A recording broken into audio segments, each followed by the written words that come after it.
Valla bu yeməkdir, içməkdir, paltardır, maşındır. Valla ötərir, keçici şeylər, ibtidai ehtiyaclardır. Allah bütün arzusunda olanlara qismət eləsin ki, nəhayət bizim gözümüz doysun və gedək bir görək nə var da aləmdə.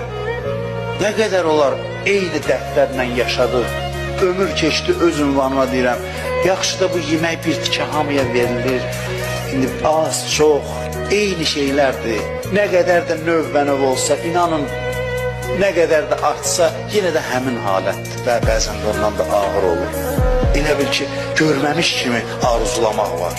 Səhər durandan pul fikirləşəsən, axşama qədər səhər durandan, bunların hamısı insana yaraşmayan şeylərdir. Mən bunun bir əxlaqi, mənəvi tövsiyə kimi sizə danışmıram. Yəni, mənim sözüm budur ki, görüləsi gözəl səhnələr var, görüləsi insan üçün Allah gözəl pərdə arxası məqamlar yaradıb, yerlər, mənzərələr.